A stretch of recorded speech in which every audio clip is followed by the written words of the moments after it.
Welcome back to the Retro Craptacular Podcast, where each month we continue our search for the best bad movies on the planet Earth. I am your host, Aaron, and I am joined, as always, by Matt. Hello.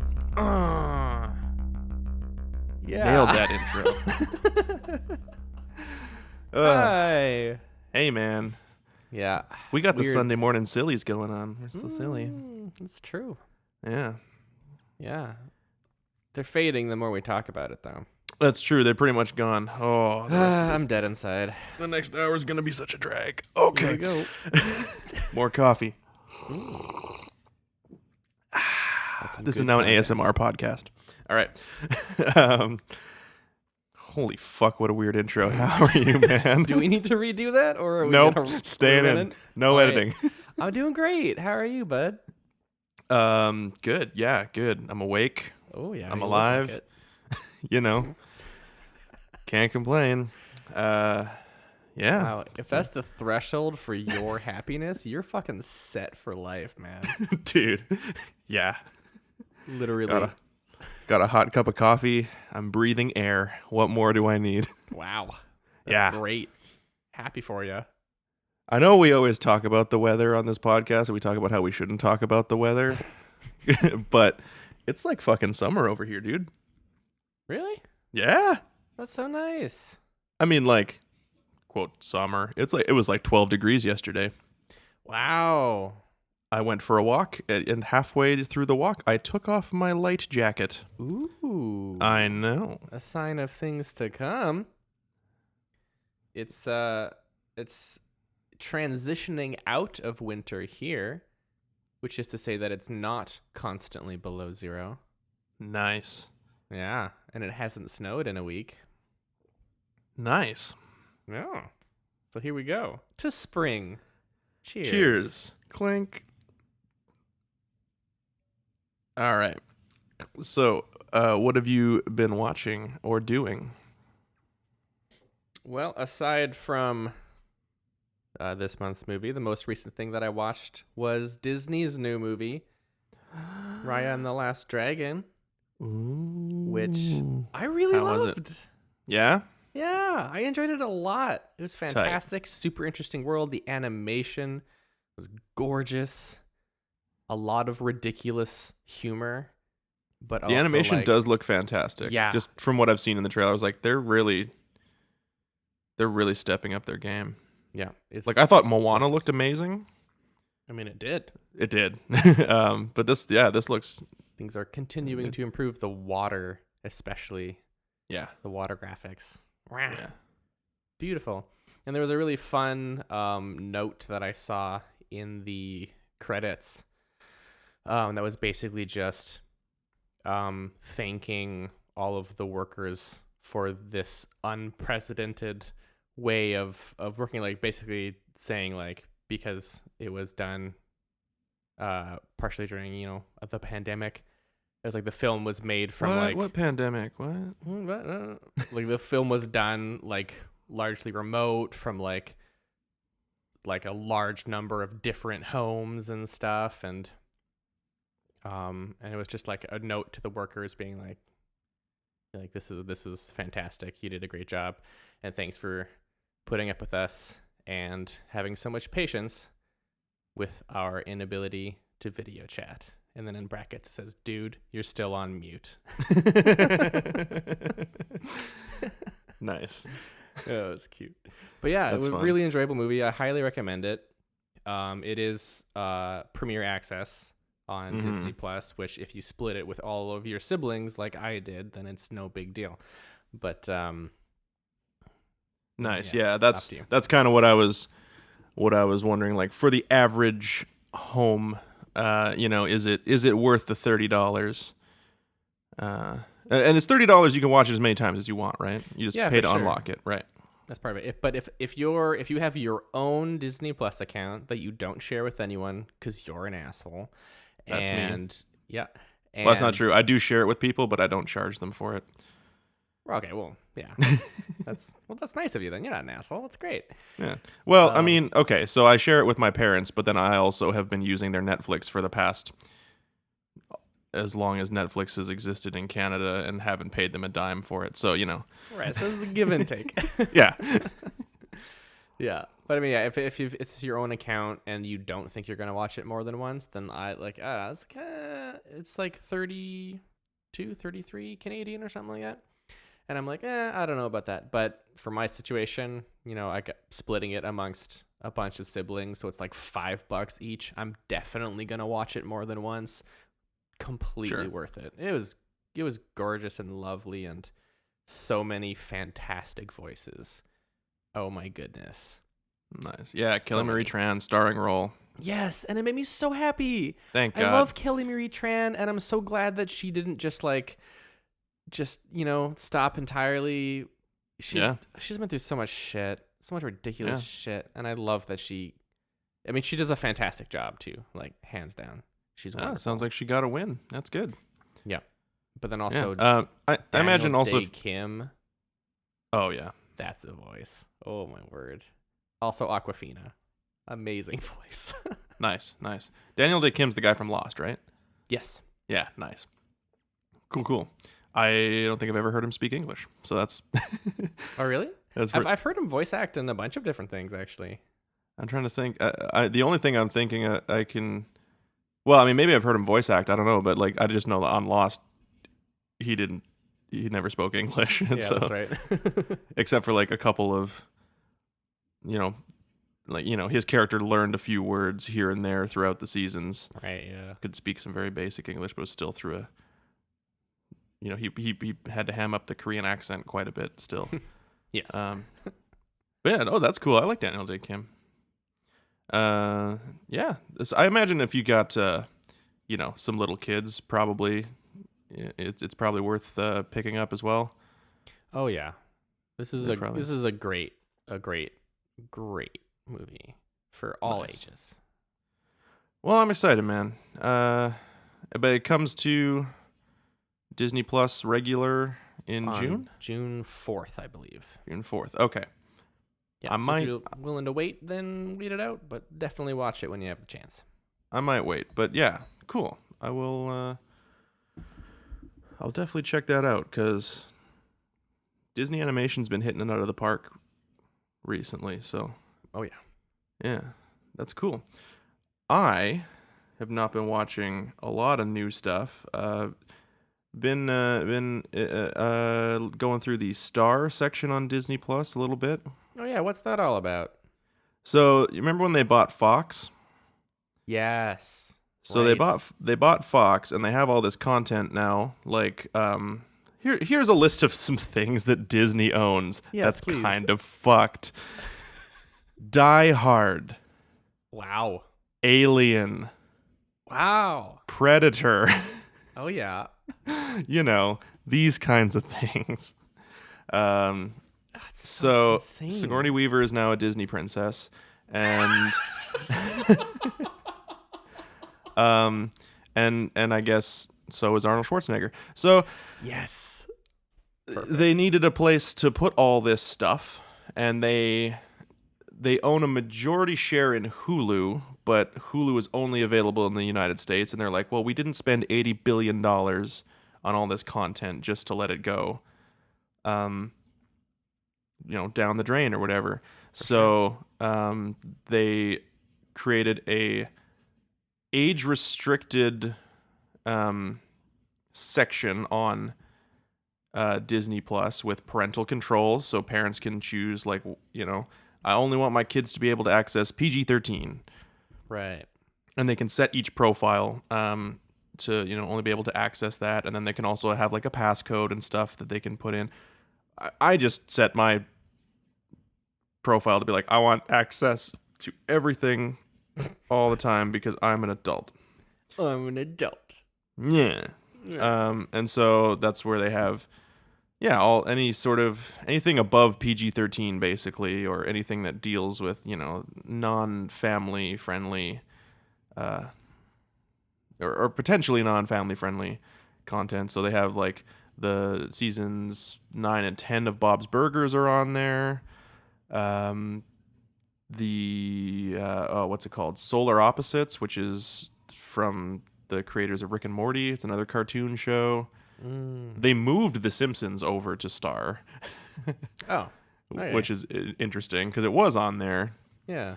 Because it was kind of like a big, it's Disney. They will bend the rules for themselves every now and then. Sure. I'm just wondering if they're going to release an uncensored version of Hamilton. Oh. Because there were 3 F-bombs in Hamilton, from what I understand. And in order to make it onto Disney Plus, they had to censor 2 of them. Right, because you could only have one. Only have 1 for PG-13, so stuff like that. And then, my partner is really into the show Criminal Minds, and like all 15 seasons of Criminal Minds are on there. So stuff like that. Just more adult-oriented content for grown-ups. Stuff like that, so. Cool. Fun. Yeah. I mean, buying out Fox, like, there's just a crap ton of stuff now that they can put on there, right? Oh, for sure. And that's what they did it. That's the reason they did it, is because they're like, we have a streaming service that we want to launch, and we need to be able to, fill it with content. And, Disney has a enormous vault of content. They still haven't released Song of the South, you fucking cowards. I can't blame them. No, they shouldn't. They shouldn't do it. Leave it in the vault. Yeah. Throw away the key on that one. Yeah. But they also, it's mostly, with the exception of Song of the South, it's mostly family friendly Yeah. content, right? And so in order to maximize profits, they needed some more content for people who aren't interested in just Disney movies, or just Star Wars, or just you're not going to sign up for a streaming service for your entire life just to be able to stream the Star Wars movies. You'll buy DVDs if you want that, right? Yeah. That's fair. So that's kind of why they went out and bought Fox. Also, it was to get the X-Men and the Fantastic Four back. Yeah. Which they did. So yeah, no, they've got a lot of content that they can get out there now. But the other thing that I watched in the last week was my partner and I also decided, for some reason, she decided she wanted to watch all 3 Austin Powers movies. Okay. And I gotta say, they hold up better than I expected them to. Really? Really. They were legitimately funny. Interesting. I don't think I would have expected that. No, really. I was expecting to like make it halfway through the first one and then kind of lean over and be like, "Hey, can we change this to anything else?" But no, I was busting a gut laughing in the first one, and then she was like, "So we're gonna watch the second one?" I'm like, "Yeah, let's watch the second one." And we watched the second one right after, and then the next night we watched Goldmember, and it was so lovely and funny and like stupid, but in like an endearing way, and I don't know, it was great. Huh. There was also like a decent amount of nostalgia because like. Well, yeah. Those movies were on TBS like every Saturday. Yeah. Afternoon, like every Saturday. At least the last 2, the second 2, or there's only 3, the last 2, whatever. Those were on TBS all the time. So I've probably seen those like, I don't know, 10, 15 times each, maybe more. Wow. Haven't seen the first one as much, but it was still fun. Yeah, I liked it a lot. That's fun. And it's kind of, I feel like if those movies were made now, they'd be like way more raunchy and way more like upfront with just like tons of nudity and like really like in your face gross out humor. But like I don't know if it's just because it was the 90s and everyone was a prude or what. The ratings boards were more strict or whatever, but like for some reason they had to, there's like 0 nudity in those movies, and and there's tons of gags where, he holds up a pair of cantaloupes, and then she stands up and they perfectly cover her boobs and Oh, stuff like yeah, that, of right? You course. know, so there's like tons of those kind of gags, which I find kind of charming and endearing. Hmm. So yeah, Austin Powers holds up better than you expect. Public service announcement. Cool. Huh. Awesome. But I think the most important thing we need to discuss before we get into this month's film, this month's Yep. film of the week. This Uh, you idiot. that's the new tagline for the show. I love Trademark it. Retro Craptacular Pod 2021. Cool. We both watched the trailer for the new Mortal Kombat movie, Yup. which comes out this month, I think, or maybe next month. It's either the end of this month or the beginning of next month. Middle of next month, April 16th. Yeah. Mortal Kombat. Yes. Let's talk about Mortal Kombat. What's your history with Mortal Kombat?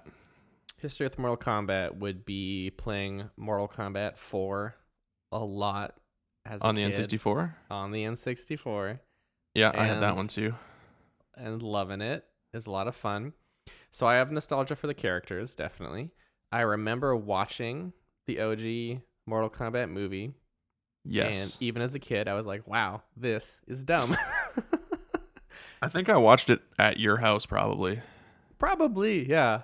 Yeah. And it's, I mean, I don't remember it super well anymore. I just remember thinking that it was not good. Yeah. But I still like the game, and that's where I come from. So I definitely have nostalgia for it, but I don't expect a movie of it to be anything but campy, violent, and Well, that's just it, right? pleasing. It looks like, and for me, I think the main reason why, and I mean, we'll get into. I haven't seen the Mortal Kombat, the original Mortal Kombat movie in a long time. Spoiler alert: that's what we're doing next month. Hell yeah. So we'll get into it in more detail. But I remember it being like a little too cheesy, or maybe just not good enough to be entertaining or to be funny. You know, I mean, we'll find out next month. It's been, I don't know when the last time you saw it was. Oh, years and years and years. Yeah. But just based on the trailer, like that shot of Sub-Zero, like everyone's been talking about it, you know, slicing the guy open and then freezing the blood into a blood dagger and then stabbing him with his own blood. Yep. Like, holy shit. That's the exact kind of over-the-top insanity I want in a Mortal Kombat movie. Right? Like the video games have been getting just more and more ridiculous with the fatalities and stuff like that. Oh, yeah. Over the years. So like that's just what I want. I want a so like ridiculously stupid, knows exactly what kind of movie it is, doesn't take itself too seriously, and just has insane stupidness going on. That's all I want. And if it delivers that, I'll be happy. I did do a bit of a facepalm, brow pinch during one of the lines in the trailer where she's like, the main character's like, "What's that mark on you?" And she's like, "Oh, it's just a birthmark." He's like, "What does that mean, a birthmark?" Like, it means he was born with it. And I was just like, yeah, that was some interesting dialogue. It was delivered sincerely and not sarcastically. And I was like, Yep. oh no. Hey, everyone has their blind spots, you know? Some people just screenwriter haven't heard of a birthmark before. Some screenwriter forgot to put in brackets sarcastic above that line because the actress took it and went, "It means he was born with it." Whoops. Yeah. Yeah. So But, I mean, like the acting I don't expect to be good. The story I expect to try to set itself up and then give up in the way of just gratuitous violence. But ultimately, I'm not sure. I feel like there is a chance that this could just be a good movie. I haven't given up hope. Maybe. And I mean, it only needs to be like all they need to do plot-wise is just give us a reason for the characters to engage in Mortal Kombat. Yeah, I mean that's basically it. Yeah. So if they get that right, and if they nail the tone, I think we could be in for a treat. Just based on the trailer, I'm like, this looks insane. And when Jax gets his arms frozen off, Oh, jeez. Yeah. that's awesome. When Scorpion said, "Get over here," oh, Yeah. I was like, that's all I wanted. I I knew it don't was coming too. I knew it was coming. He threw the chain, and I was like, here he is. He's gonna say it, and he said it, and then I came.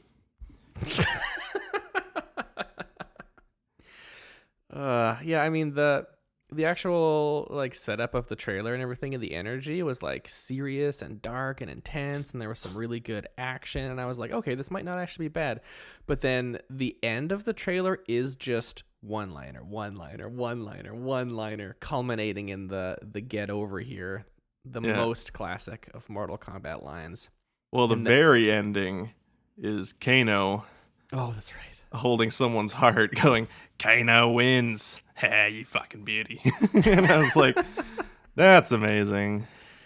It's gonna be lame, I think, but I want to watch it. I think either way, we're in for a treat. Yeah, that's true. It's either gonna be a good movie and we win, or it's gonna be really dumb and we win. Yeah. Oh, totally. And if somehow they make a movie that's worse than Mortal Kombat Annihilation, well, fuck me.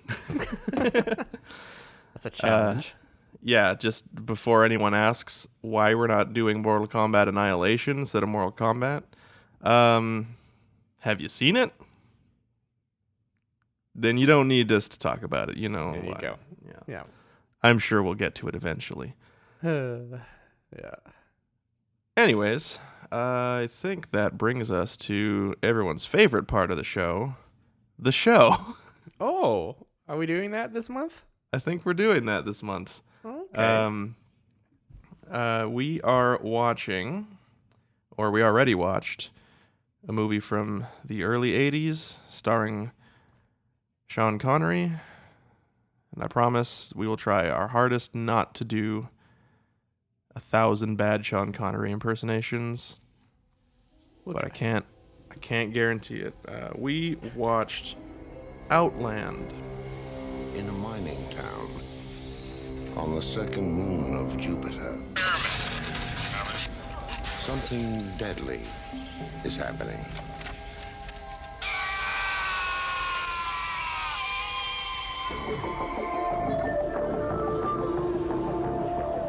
Pretty soon they'll see that this is just like every other mining town. I work these people hard, and I let them play hard. There's never much trouble.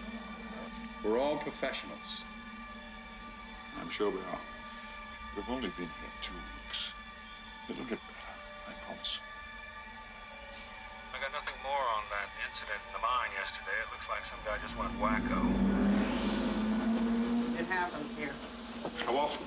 I don't know. It just happens here. Why? I'm not a psychiatrist. I can't tell you why. Some people just can't take it here after a while. What's that guy think he's doing? No way it could have been homicide. Had to have been a suicide. 28 in the last 6 months. Did you do autopsy? No. Then how do you know it was a suicide? There's no other explanation. When a person exposes himself to zero pressure atmosphere, there isn't a whole lot left to inspect. Something's there, isn't it? Maybe. Outland, the ultimate enemy, is still man. Outland. Matt, did you know anything about this movie? I knew that Sean Connery was in it. That was it. Me too. So I used to work at a brewery that had a massive VHS collection in our tasting room. And it was like our gimmick was we had just a shelf full of VHS tapes and a VCR hooked up to a TV in the corner, and we would just play old movies on VHS all the time. It's fun. It was fun. It was a good talking piece. You know, some people couldn't care less about it. They were just there to drink beer. Yeah. Other people flipped out over it. They were like, this is amazing. I had people ask if they could rent them from me. What the hell? And I'm like, And you're no. like, sure, $50. Hand it over. I should have had a little side hustle going where it's like Aaron's under the table video store. If you want to rent a VHS tape, you get a membership and, you know, but alas, I wasn't that smart. But yeah, so anyways, Outland was one of the movies that we had on videotape there, and so I had seen. We never had the sound on. That was the thing. We didn't put the sound on. Right. We always just had them playing silently. We had music playing because we're like, you know, there might be it'd be loud and obnoxious if you're watching, you know, Indiana Jones and you're just hearing him constantly punching Nazis all the time. Yeah. That kind of stuff, right? We're like, it doesn't. It's just a good ambiance in the corner. If people, you know, happen to look over and they see that scene from their favorite movie, they go, "Oh, dude, check it out! It's Alien! Come bursting out of the chest!" You know. Yeah, totally.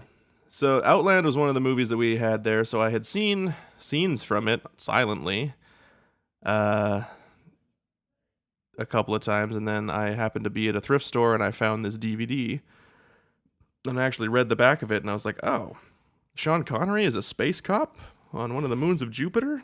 That sounds kind of awesome." And I picked it up. Thought it'd be good for the show. Knew nothing about it. Had no idea what the plot was about. Awesome. But, yeah. So what is the plot about? Yeah, that's a very good question. So, on the moon Io, which, fun fact, when it opens up and shows us the moon of Io and spells it, and it's spelled, you know, the letter I, the letter O. And then in brackets, just in case you're too dumb, it tells you how to pronounce it. And it has the word I-OH, just in case you were too dense. It's pronounced I-O. You could have thought it was binary, maybe. I could have. Maybe But it was I don't think in the binary, Aaron. Maybe it was the number 10. Maybe it's a lowercase Clearly L. I. Anyway, I thought that was a great start. Oh, it's fantastic, yeah. But yeah, basically there is a mining operation on the moon of Io. They're mining titanium, which for some reason I feel like I've played a video game where it was on the moon of Io and they were mining stuff, but I couldn't put my finger on it. I should have Googled it. Anyway. I'll Google it while you summarize. Sweet, sounds good. And our space cop, Sean Connery, who he's got a name, O'Neill. Yep. April O'Neill.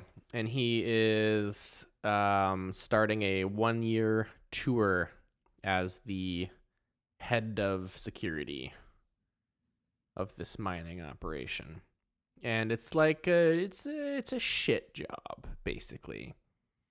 Like, yeah, like no one's really expected to do their job except for the miners. They usually mine stuff for the corporation that owns them, and everyone else is supposed to just kind of like keep things running, you know, be a cog in the machine. Sean Connery has his wife and kid with him. Apparently the kid's never been on the home planet Earth. I guess they just like keep doing rotations of mines and doing shit jobs. I don't know. But he starts his thing and gets a message from his wife. She gone, took the kid, can't take it anymore. They're gonna find a way back to Earth. Okay, so I'll interrupt you for a second there. Cool. There's a video game from the 90s called Planet of Death. A futuristic racing video game for Microsoft Windows released in 1997. The game is set in the distant future on the planet Io. A mining accident unleashes a fungus from within the planet on its inhabitants, causing widespread panic. That sound like something you'd remember? Nope. Okay.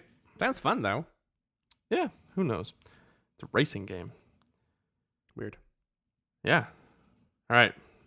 Never mind. Continue. Anyway, back to Outland, which, why is it called Outland? No idea. It's a fun title, though. Yeah, I guess. Good I think it, from what I read online, is this was sort of like kind of billed as like a space western. New sheriff in New town. sheriff comes into town, discovers the corruption going on, Yeah. and is out to stop it, basically. Yeah, so most of the show is kind of like a mystery, really, where like one worker that we see at the beginning goes insane and is like, "There's spiders on me! Get the spiders off me!" And they're working in like a no oxygen pressure environment down in the mine. Yeah, at the beginning, it kind of sets up as like the planet Io. It's like gravity 1/6 Earth's, Earth normal, 0 atmosphere kind of thing. Mm-hmm. And this one crazy dude working down in the mine thinks that the spiders are like getting into his suit. And so in an attempt to get the spiders out of his suit, he starts to take off his suit in 0 atmosphere. And his head blows up inside of his suit. Yeah. Yep. So that's nuts. That is nuts. Yeah. Well, and it just sort of starts. That's like the cold open, right? They're kind of working, and they're talking about whatever mundane shit you talk about while you do crappy work, right? About how crappy it is. That's what you talk about. Yeah, and the guy is going like, there's spiders in my suit. And they're like, what, dude? There can't be spiders here. And it's like, well, should we help him? It's like, no, there can't be a spider here. How would you get a spider in his suit? There's no spiders. Like, fuck him. And so at that point, at that point, I'm thinking like, oh, is this going to be like an Alien ripoff? Like, are there going to be like spider aliens in his suit? Something, because I know nothing about this, right? Yeah. And also, like, the production design of this is very Alien inspired, I think. Yeah, it seemed like it. Came out like 2 years after it, produced by the Ladd Company, which is Alan Ladd Jr. was the producer or the head of Fox when they made Alien. So I'm like, okay, all right. Oh, and also, fun fact, I saw when the credits were rolling that the music was by Jerry Goldsmith. Yeah, who did the music for Alien. Yeah. Yeah. Also, fun fact, this is not our first Jerry Goldsmith movie. Oh, on the probably podcast. not. Not that music plays a huge role in what we talk about here on the Retro Captacular, but he did also do the soundtrack for Hollow Man. So, Ooh, rough. yeah. I wouldn't be surprised if there's another Jerry Goldsmith soundtrack in there somewhere. He's a pretty prolific composer. He's done a lot of good stuff too, just to be clear. He's done a lot of Star Trek. Yeah, did the original Planet of the Apes movie. I think he did some Alien, did Twilight Zone stuff. Yeah, Chinatown. He did a lot of iconic stuff. Oh, I think he did the original Mulan, like Disney's Mulan, the animated one. Really? I think so. That's entirely possible. Yeah, Very anyway. versatile. It's a very versatile composer. Yeah. It's kind of hard to it's not like John Williams where you hear music and you're like, that sounds like John Williams. Yeah. Jerry Goldsmith could, the only reason I was like, this sounds kind of like Jerry Goldsmith is because I think he was just kind of channeling the score he did on Alien. And he did Alien 2 years before, so, Yeah, that's fair. doing another science fiction mystery thriller movie, stands to reason that he might, reference himself a little bit there. But Yeah, why not? anyways, it's fun to talk about music on here. I love music. Well, you're a composer, so you have an insight that other people might not have into scores. You know what kind of mode he prefers? No. No, neither do I. All I know is that John Williams writes almost exclusively in the Lydian mode, so if you want to sound like John Williams, just do that. Yep. Flat 4, everybody. All right. I mean, it is really nice. It's beautiful. Yeah. That's why he uses it. It's great. But it kind of it's turned into now like, it just sort of sounds cinematic. Yeah. Yeah, it does. I think of what movies sound like. It sounds like a John Williams score. So, anyways, Wow. yeah. So Sean Connery is putzing around on the station, getting to know the ropes kind of thing. And then we cut to another scene where a dude just forgoes his spacesuit altogether and gets in the airlock and gets in the elevator and goes all the way down to the mine and opens the door, and he also explodes everywhere. Yep. And he's like fairly calm about it, but like has a bit of a manic smile on his face. Like he's moving slow, but he's just kind of like, yeah. I'm gonna He knows what he's doing, but also he's Crazy Town Banana Pants. Talk to me about Crazy Town Banana Pants. Well, it'll make you open an airlock without a suit. Let me tell you that much. Yeah, that's true. So then we get introduced to my favorite character in the entire movie, Probably mine too. Go ahead. Dr. Lazarus, Hell yeah. who is a no bullshit, hard as nails woman who doesn't want to, doesn't really want to talk to anyone about anything. Super sarcastic and cranky. Yeah, she's like, my job is to make sure the company hookers don't have syphilis and the workers don't, throw their back out or something like that. I don't know. Whether they get their tranquilizers. Or they get their tranquilizers. That's what it was. Yeah. Yeah. And so, I think the first scene we see her, she's like, who the fuck are you? And he's like standing there in his fucking cop uniform. She's like, you must be the new marshal? Take 2 Advil and call me in the morning. That's a doctor joke. What do you want? Very strong opening to this character. Yeah, and then proceeds to not take any shit from Sean Connery for the rest of the scene when he's like, did you do an autopsy on the man who blew himself up in the airlock? And she's like, well, funny thing about blowing up in a zero pressure environment, there's not a lot left to do an autopsy on. Yep. And he kind of, they have a little back and forth, and then he's like, I need a list of every fatality or mining accident in the last 6 months. And she's like, I don't do house calls. And he's like, well, you do now, or else I'm going to slap you all over this infirmary. That's a Marshall joke. Yeah, which... And then... Yikes. Knowing Sean Connery's stance on hitting women... Yeah, couldn't help but hear it through that lens. Like, maybe it would have been funny when it came out, but... Maybe. But now it's like... Oh. That was real cringy. Yeah. Oh, yeah. No. Bad joke. But she kind of looks at him and goes like, okay, all right. She's like, grudging respect, Marshal. Yeah. Oh, violence threat. I would do that. She's like, I would also hit you. So, yeah. All right. Cool. Yep, we have an understanding. Yeah, and we do get some shots of people presumably doing shady stuff and like walking around and doing handoffs, and then someone goes crazy, and while with one of the aforementioned company prostitutes,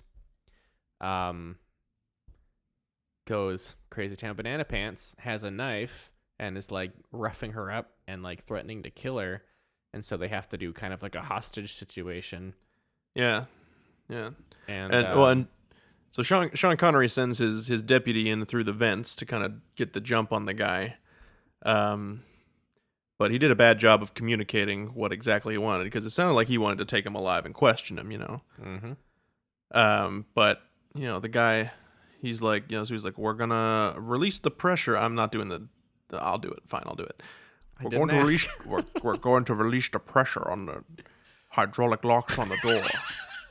I won't try to force it open. It'll open slowly, and you come out with your hands up. We just want to talk. I don't want to kill you. But if you hurt that girl, I will.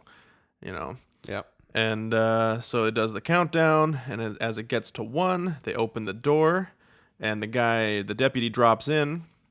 The guy holding the knife hears him drop in and turns around, and the deputy sees the knife and just blasts him with a shotgun. Yeah, but like the deputy has been here a long time. The marshal, is brand new. And And there was a line earlier where like the deputy kind of basically told the marshal like yeah, we're like no one's looking for someone to rock the boat kind of thing.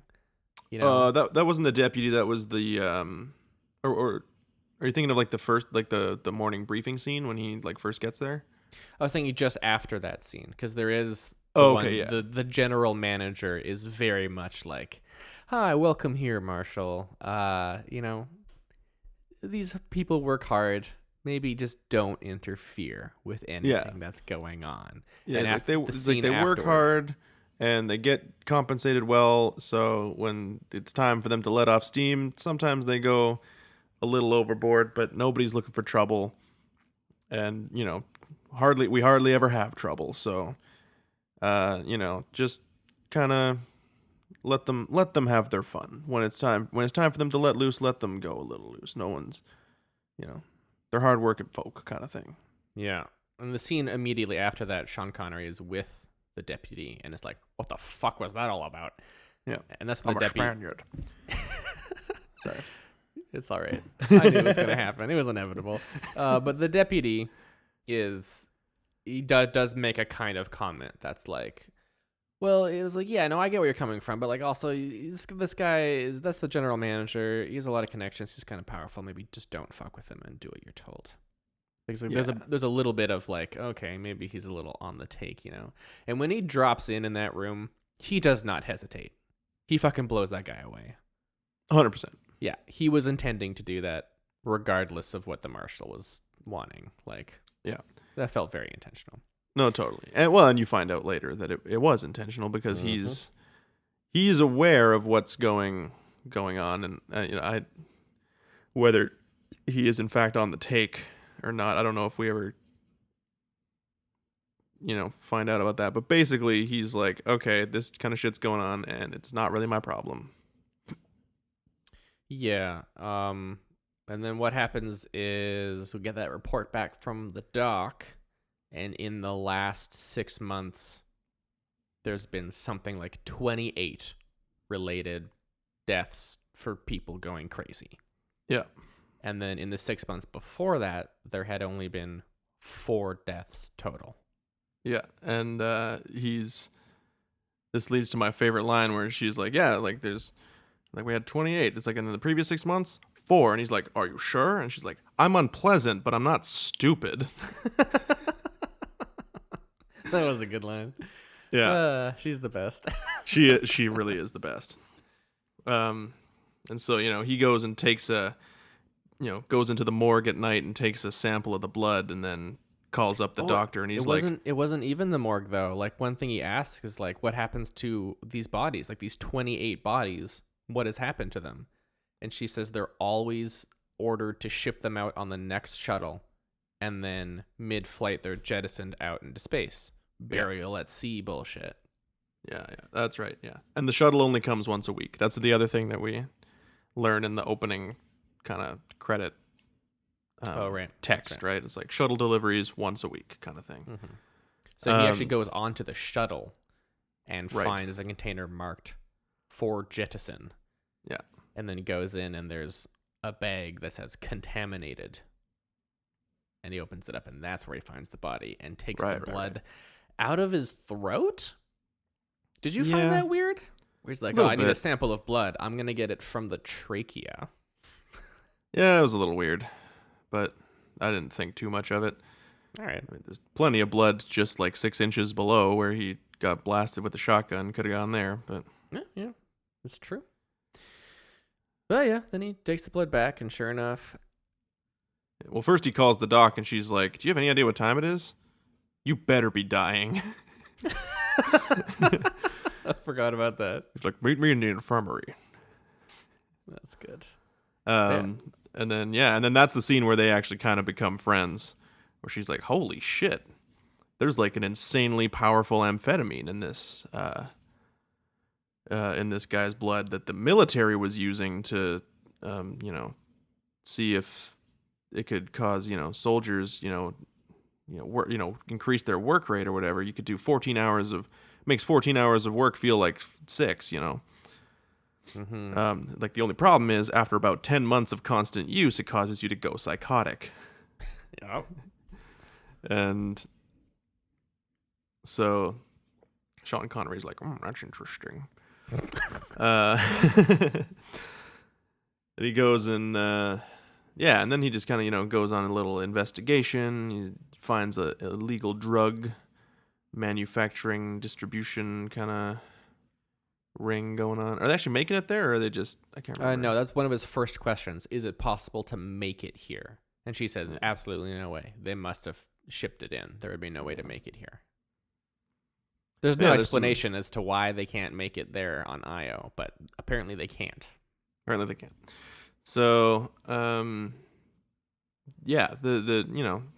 the rest of the movie is basically there's a couple little action scenes where he chases a guy down, trying to find out, try to get some information because he sees him, passing off some drugs. Oh yeah, he spots the dealer. Yeah, but that guy dies before he can get questioned, and basically he figures out that the general manager is in on it, and he goes to confront him. And he's like, look, I know what's going on here, and it better stop because, people are dying. And the manager's like, look, when they do the drugs, they bring more ore out of the ground. When they bring more ore out of the ground, the company's happy. It doesn't really matter, to me, what happens to them. I just need to make my quotas, basically. Mm-hmm. He makes the whole, it's good for everybody kind of speech, even though people are going crazy and dying. He very much ignores that fact. Yeah. It's good for everyone except them. Oh, yeah. But it's good for lead them up to the point that they go crazy because they're, getting bonus checks and everything's going real well. So their widows will get a hefty settlement, maybe. Yeah, good stuff. Good deal for the widows. Woof. It's a great general manager right there. So good. So Sean Connery then taps his phones or whatever and finds out that the guy's got 6 hitmen coming in on the next shuttle. It was 2. Was it 2? Yeah. Oh, whatever. Is this the part where you fell asleep? Probably. Well, I just rewatched it. I feel like I should know. Anyways, yeah, I fell asleep last night while I was watching it, so I had to rewatch part of it this morning. Not because I was bored, just because I was very tired. But anyways, So there's a couple of hitmen coming in, and so he, rigs a couple booby traps to try and trap the hitmen because he's one step ahead. He's Sean Connery. He's prepared. He's got lots of shotguns. So many shotguns. No other type of gun in this movie. Everyone's just got a shotgun. Yep.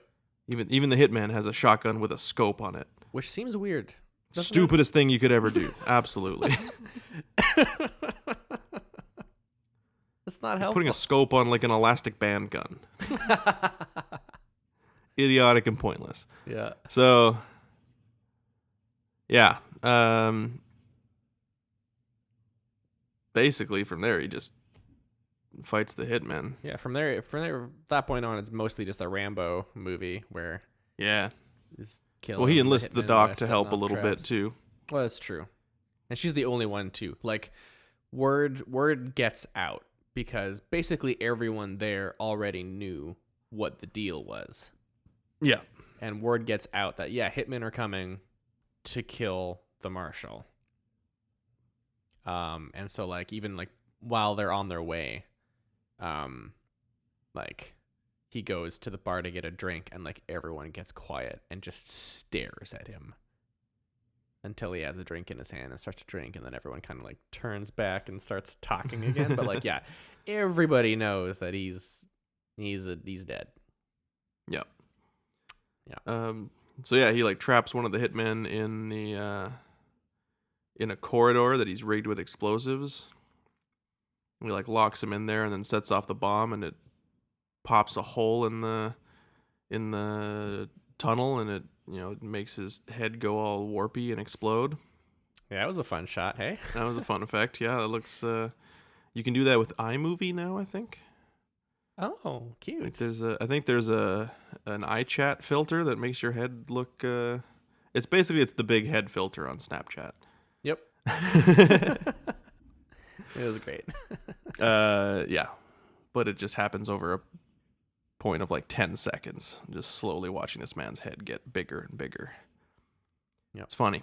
And then he kills the other hitman out in space.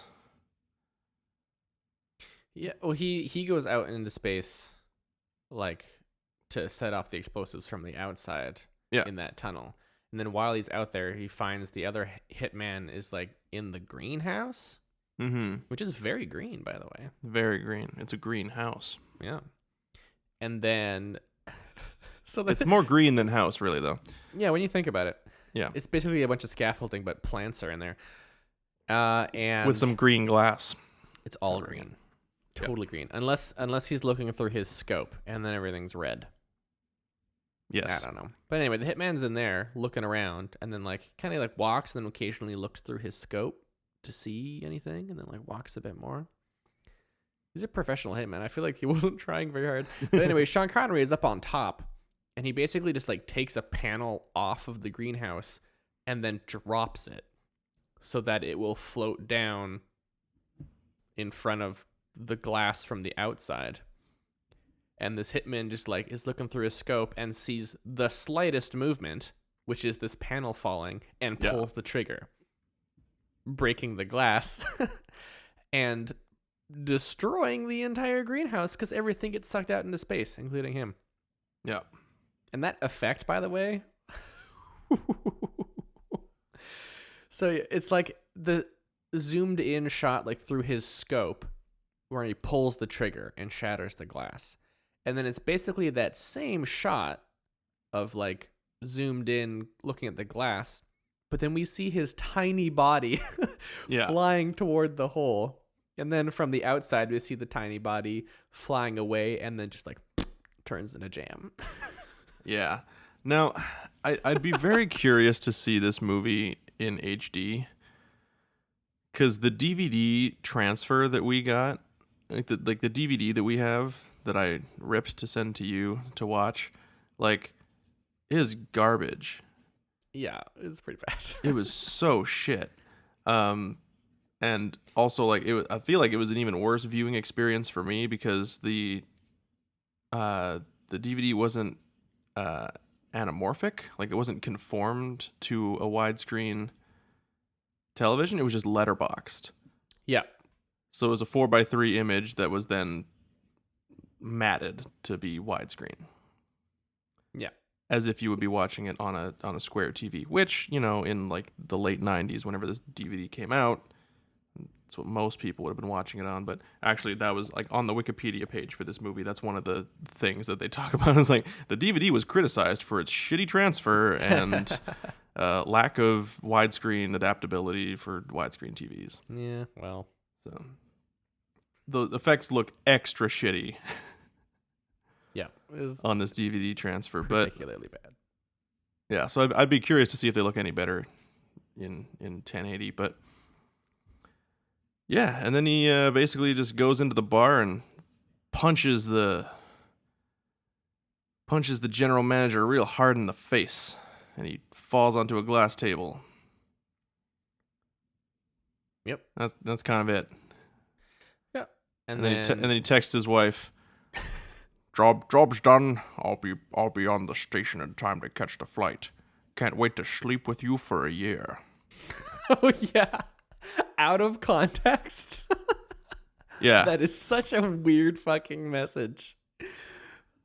I liked it because I'm like, that's the kind of stupid text I would send.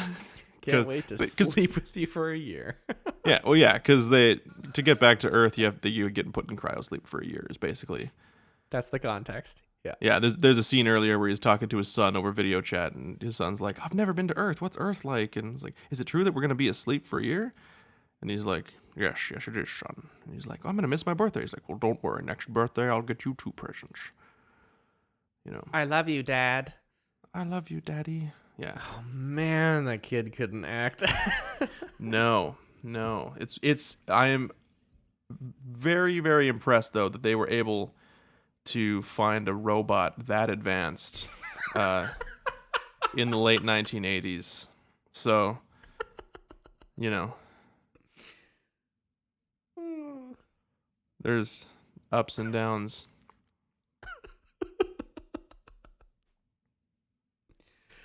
Oh But boy. yeah. That's basically Outland. Yeah. What did you think? You know what? I still haven't totally decided because there are things on both sides of the spectrum that really stood out to me, Totally. but neither of them went that far. Yeah, know? there was nothing that like made me burst out laughing. Because it was so bad. There was one thing that I did burst out laughing actually, and that's like a bit earlier on in the movie. There's a scene with the marshal and the deputy are playing racquetball together, and in that scene is where Sean Connery is basically like, "How deep in are you?"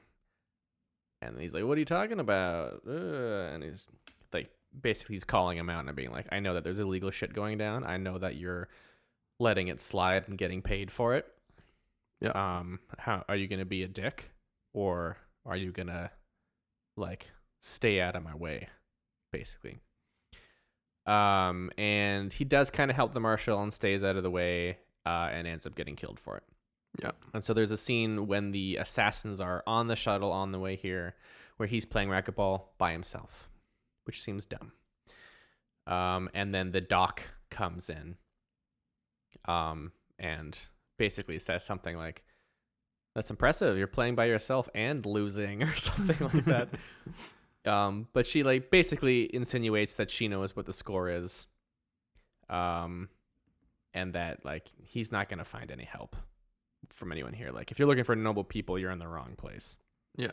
And they're both just kind of like sitting down on opposite sides of the court, having this somewhat depressing conversation. And then she says, "You want to go get drunk?" And there's just like a wide shot of Sean Connery sitting slumped up against the wall in this like very white room. And it's just like, "Yes." Yeah. That was funny. I enjoyed that a lot. Definitely. Yeah, that was good.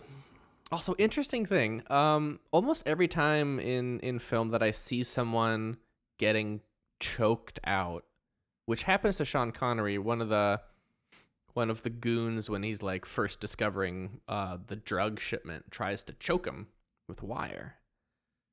And every single time I see one of those scenes, I always have the thought, what if you just pretended to fall unconscious so that they stopped choking you? And Sean Connery does that. Yeah.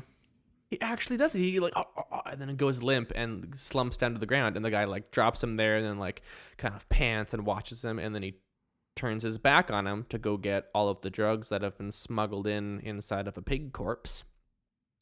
And Sean Connery just like pops up and bops him and smashes his face into some frozen ham. And I'm like, oh my gosh, the pretend to pass out from choking trick. Yeah. You rarely see that. And I always think, I don't know why, but I always think about it. I doubt that if I was ever being choked out, I would have the wherewithal to actually employ that tactic. But Well, it's a risky tactic because they might just keep choking you. Yes, that's true. You know? But yeah, I just that really stuck out to me. That's fun. Also, the assassins that come, there's like a line of workers coming out of the shuttle, and Sean Connery's like watching them in the camera to see who the assassins are. And they get to like the end of a causeway, and there's two different ways to go, and people are walking, kind of splitting off. They know where to go, but then one dude stops and waits. And it's got a real juicy mustache. Mm-hmm.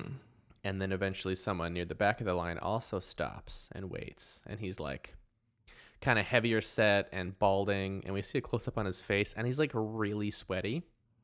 Yeah. And I was like, oh my gosh, it's Mustache and the Creep. Professional hitmen, Mustache and the Creep. Totally. Oh man, it was great. I recognize that guy from something, and I'm trying to, the guy with the mustache. I'm trying to figure out what it's from. Well, he looked strangely like the guy with the thick mustache in WandaVision. But it couldn't be him because this movie is very old. Yeah, no, I don't think so. Also, Wandavision is the thing that I've been watching, which I totally forgot to talk about. Yeah, I was going to bring that up before the podcast was over because I wanted to talk to you about that too. But yeah. Have you seen all of it? Oh, yeah, baby. We're going to talk about it. Don't you worry. Cool. It'll be the end of the episode special. Nice. But yeah, Outland is like, it wasn't terrible. Like, it wasn't No. just one big pile of shit. It wasn't exceptional in any way, really. There's shitty things about it. There was a few good, fun things about it, but it's not craptacular. Like it's not craptacular. It's not the craptacular stuff that we look for. So, where do we want to put this very middle of the road movie? Well, it's totally just meh. But we don't have that. So, what do we got? I don't know. There's things I liked about it. I really liked the design aesthetic. It was very alien. You could tell that the guy was probably, the director was probably influenced by Alien too, because a lot of like slow paced scenes where it's just like a wide shot or like a slow panning shot as someone walks across a scene, and the very like truckers in space kind of idea, right? It's a very blue collar space station kind of thing. It's not 2001. It's not super shiny. Sci-fi. It's dirty and gross. Very much so. Yeah. So I liked that aspect of it. Like you could almost watch this and like if you told someone like, oh yeah, this takes place in the same universe as Alien, I'd be like, all right. Yeah. But cool. I believe it. Totally. Because you could make things that take place in that universe that don't involve aliens. Yep. Or the alien, right? Like, why would you ever do that, Prometheus? But I don't know. I kind of like Prometheus, but yeah. So like, I kind of like that aesthetic. In my mind, I'm like, oh yeah, this takes place in the same world as Alien. That's just a headcanon thing for me. Cool. No, I'm down. Yeah. I don't know. It's not craptacular for sure. You're right, no. But it's also not one big pile of shit. Like, so I gotta just go like, I think my criteria is like I ask myself, would I watch it again? Yeah, I always ask myself that too. And I might. I might too. Yeah. So, I think by default, it has to be a Breakfast Club fist bump. Yeah, but it's like a low breakfast. Yeah, it's like shoulder height. Yeah, maybe not even that. Maybe it's just kind of like, yeah, like just above the nipple. Yeah. Just nipple height. Just like, don't you forget about me. Don't you forget about me. Yeah. Yeah. It's and not... they're like, what? And you're like, nothing. Yeah, it's nothing. fine. And you quickly turn around, hold your backpack straps, and walk away with your head down. Yeah. Yeah. Just shuffle off real quick. Yeah. That's Outland. Yeah. It feels weird to give it that rating, but we have a very rigid 3-tier rating for sure. Well, and like, the tomato meter on Rotten Tomatoes gave it a 56%, and the audience score was a 54%. So just about everyone is kind of middle of the road on this one. Yeah, okay. So yeah, that fits. Yeah. Well. There you go. So that's Outland. Would you recommend watching it? Like not if you have other options. There are always other options. So yeah, I don't know. Maybe. It would Yeah. depend. Like if someone just like, what movie should I watch today? I would never say, oh, you should go watch Outland. But if someone's like, I want like a kind of like gritty space western kind of vibe, like truck drivers in space, something like Alien, like maybe a bit more actiony. I'd be like, oh, well, you just described Outland. You should watch that. So if someone specifically asks for that aesthetic, then you would recommend Outland. Yeah, like if someone was like, man, I just watched the first Alien and I love the design choices in this movie. I wish there were more movies like this. I'd be like, well, sir, there are a bunch of other Alien movies. And after you watch those, you might want to check out the Sean Connery joint. Ooh, yeah, that's fair. Okay. I feel Yeah. better then about the Breakfast Club fist bump. Because ultimately, if someone was like, I'm really in the mood for something Star Wars inspired, but that's like got kind of a Flash Gordon aesthetic to it, and the story is really poorly told, I wouldn't say, oh, you should watch Message from Space. I would say, no, I got nothing for you. Yeah. So I'd be like, watch Battle Beyond the Stars. perfect. Yeah. Or the original Battlestar Galactica. No, I wouldn't even tell them to No. do that. No. we don't need to talk about that. Nope. Negative. Yeah. Well, cool. That's that was Outland. We will end the show momentarily, but quickly. WandaVision. Yeah, all of Wandavision has now come out. The finale Yeah. was just a few days prior to us recording this. Spoilers for all of WandaVision. We're not going to pull any punches, so you've been warned. Yeah, for sure. That's why we put it at the end. We did it intentionally. We didn't forget. Absolutely. Yep. You go. Cool. I loved it. So good.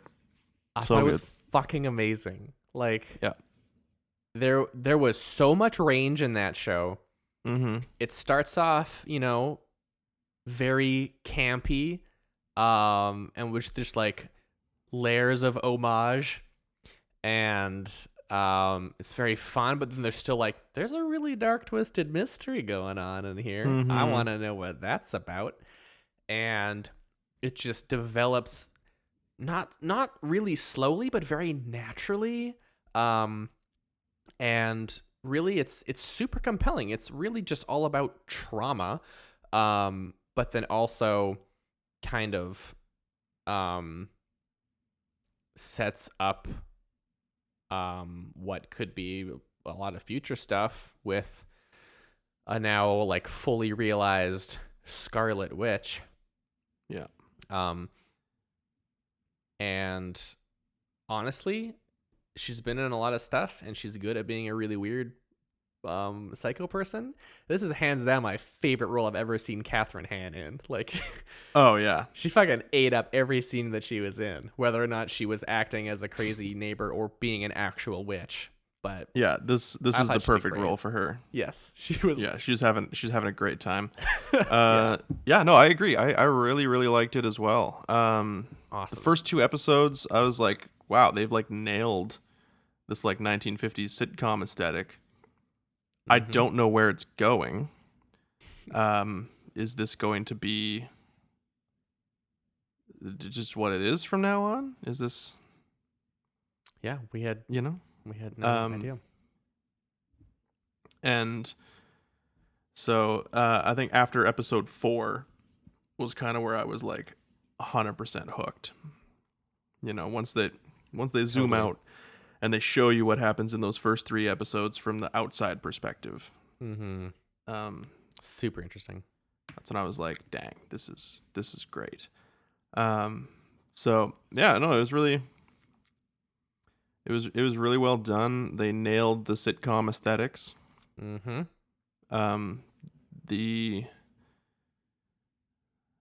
The new characters were really good. I like that they brought back Darcy from Thor.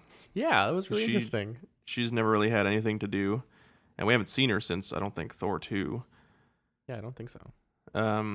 So it was fun to see her again, and the FBI agent from Jimmy Woo. Is that? I think that was his name. from Ant-Man and the Wasp. It was great to see him again. Oh, that's where he was from, right? Yeah. I kept picturing him as his cameo in The Office where he plays Jim. His Asian Jim, yeah. So funny.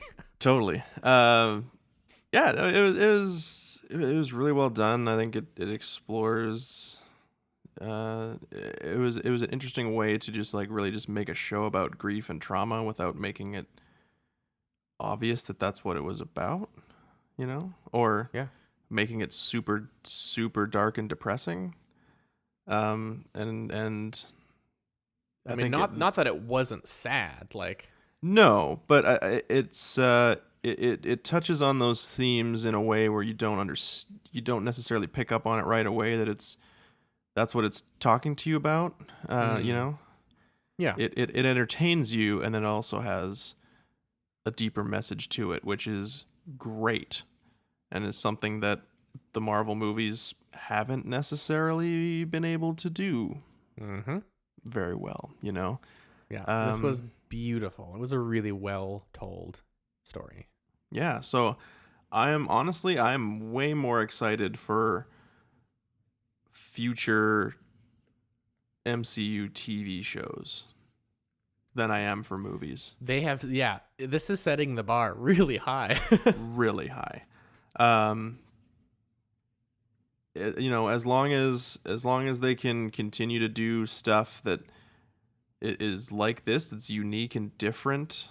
Yeah,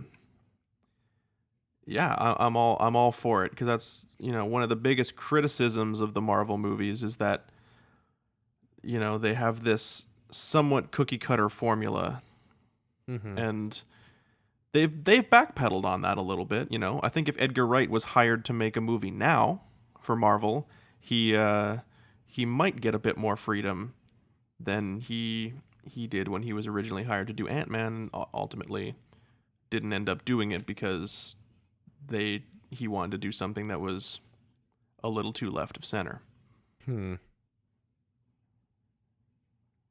So, but now you have very talented creators with very unique voices, like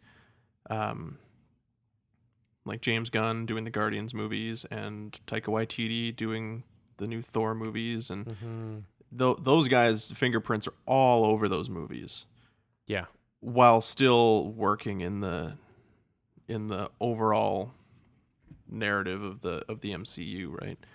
So hopefully more of that in the future. But this was, I don't know, I don't really know a lot about the people who created this show and directed it and stuff like that, but it sounds like they had a really clear idea and vision of what they wanted the show to be, and they executed it to a T. Yeah. In a way that I was not expecting at all. Same. And I really love it when there's a show like this that just has a very clear ending goal in mind, so that they know what to achieve and when to achieve it. That helps the story just be told very well, good pace, and then it comes to the close that they had intended. Like, Yep. That's so wonderful. I love it. And they left it, with just enough open-ended twist to be like, this could definitely lead somewhere else, but like this story is over. Yeah. Yeah, and they've said that like her arc is going to be continued in the new Doctor Strange movie. Oh, that's right. She's going to be a major player in that, and that movie's being directed by Sam Raimi, who did the the original Tobey Maguire Spider-Man movies. Interesting. And the Evil Dead trilogy. Those are probably the two things he's most known for. So another director with a very unique style and a very clear, fingerprint that he can put on something as wacky and as zany as Doctor Strange. 100% all for that. Cool. It's hopefully we'll get more than just firecracker kung fu. Wow, well put. I can't take credit for that term. I heard it somewhere else. I can't remember who said it. Maybe the Weekly Planet. It's referred to as Firecracker Kung Fu, but I'm like, it's exactly what it is. perfect. Yeah, It's all it is. it's a really good descriptor. But you know, we saw Doctor Strange doing some crazy shit in the Avengers movie that he was in. So That's true. I mean, like ultimately, as far as a character goes, I don't care about him that much, but he was also integral in a way to like the positive ending of that movie, right? oh, 100%. And I think they've been kind of building him up to be the new replacement for Tony Stark / Captain America in terms of like he's probably going to be the new leader of the Avengers kind of idea. You know, Interesting. I mean, he has a goatee, and Enough said. and he's played Sherlock Holmes before. So Oh, yeah, there you go. those are the two criteria for being the perfect leading match. man in the Avengers movie. Yeah, so no, I'm looking forward to seeing what happens with her in the next one, and yeah, more cool, unique Marvel TV, please. Yeah. Here's a question for you. Mm-hmm. You know, this show was fantastic. Was it fantastic enough to make you excited for Falcon and the Winter Soldier? No, Cool. not really. I was I just mean, checking. but it's so different. Like, if you had asked me before these two aired, I would have been like, you know, I'm curious about what WandaVision is, because, like, you know, it has this like old school TV aesthetic, and they were really pushing that, you know, being like, we're gonna do a bunch of different sitcoms from a bunch of different eras, and I was like, that's interesting, but I don't know how that's gonna play into Marvel, and I don't know what that's gonna, you know, it can't just be that. So I'm curious, but like, what do I think will be better? Probably Falcon and the Winter Soldier, because that makes the most sense. You know, in terms of like an MCU TV show, it's like those guys can't drive their own movie, but you know, give them a TV show and see what happens, kind of thing. Yeah, but now I'm like, holy shit, WandaVision pulled out all the stops and was incredible. Yes. And exceeded every single one of my expectations. So I don't expect Falcon and the Winter Soldier to do that, but I also don't expect Falcon and the Winter Soldier necessarily to have to do that. You know what I mean? Like, I think it's gonna be like a condensed Marvel movie, condensed in terms of scope, not in length, because it's gonna be like 6 hours. But yeah, I don't know. I don't really care about either of those characters anyways. Yeah, that's kind of You the know? thing. It's like, okay, those two, whatever. Like the fuck Winter 'em. Soldier, the Winter Soldier is a nothing character, and I don't understand why people like him or feel a connection to him in any way. I don't know. Because he's been brainwashed and had zero personality for every movie he's been in except the first one. Yeah, I don't know. You know? So I'm not like overly excited to see those two team up. I am excited that Baron Zemo is coming back because I think Daniel Bruhl is an amazing actor. And I'm excited to see Agent 13 coming back again too. I can't remember. Sharon Carter. I can't remember the actress's name. Oh, I don't remember. Yeah. She's got a very Dutch last name. It's like Van de Kamp or something like that. I can't remember her first name. I'll be curious to see what the effects of this series are on the overall MCU, because it looks like, you know, they're gonna be like, we need a new Captain America, and they might be doing some of like the Death of Captain America storyline from the comics, maybe. Yeah, I was wondering about that. Captain America's not dead, but he's old as shit. Yeah, he passed on the torch to those two, mostly Falcon for sure. I think. Mostly Falcon, but it also looks like they don't want Falcon to be Captain America. Like the government is like, it's not your property, son. You're not Captain America. We're gonna give it to, you know, Kurt Russell's son. And they're, you know, so they're bringing U.S. agent who's like a the government-controlled Captain America from the comics. Yeah. Which would be cool because I like Wyatt Russell a lot. I think he was great in the Goon movie that he was in, and the hockey movie. And I don't know what you're talking about. Sorry. it's a whatever. He played a hockey goon in the sequel to the first Goon, which was Sean William Scott. It's like a hockey movie about a guy who just sucks at hockey, but he's really good at fighting.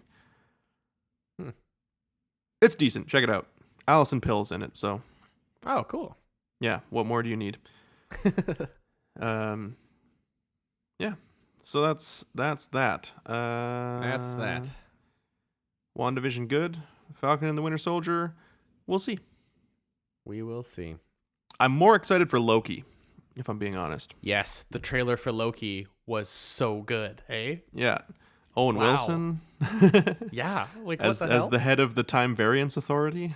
So interesting. Yeah. I'm excited for that. Loki is DB Cooper, apparently.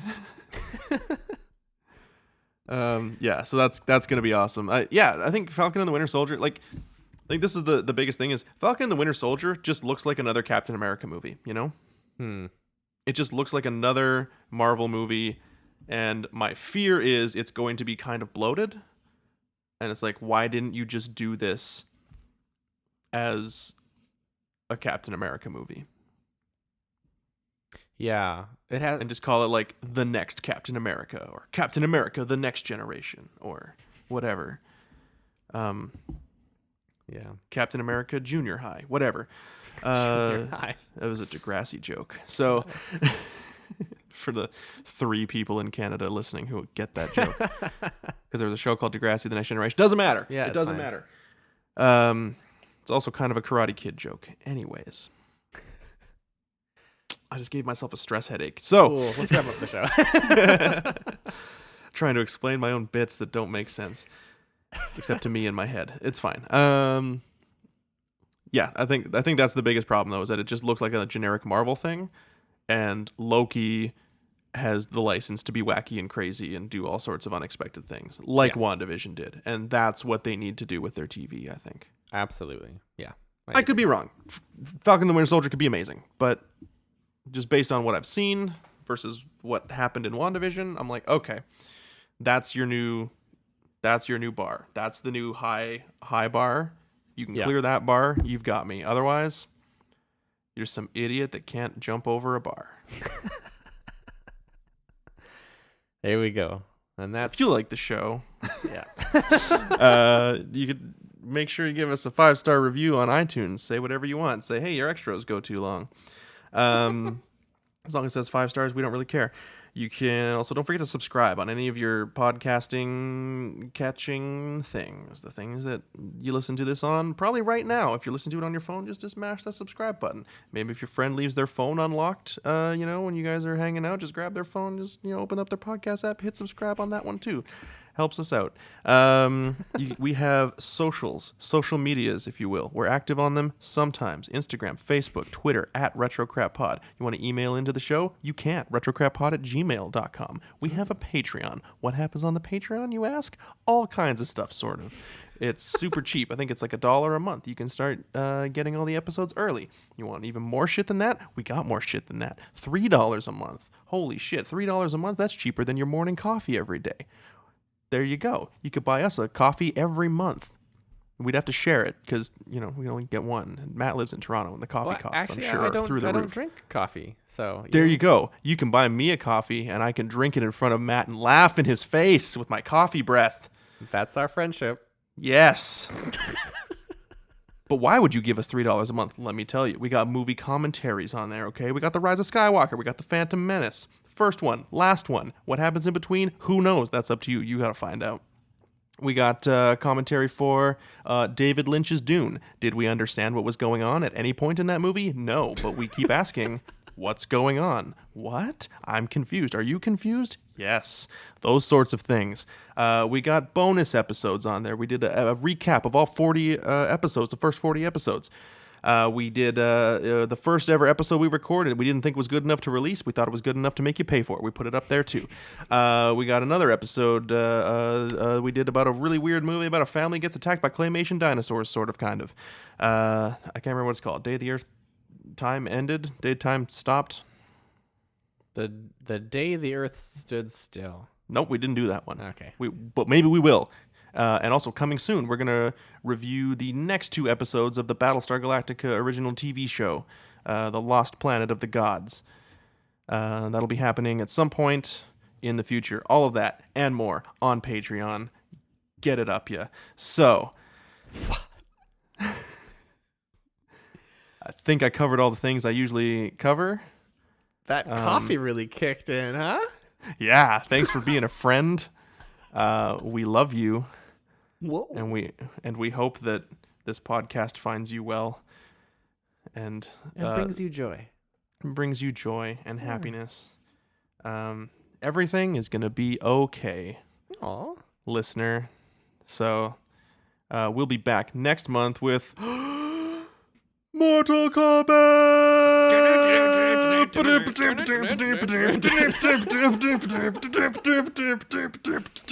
Gonna keep watching crap.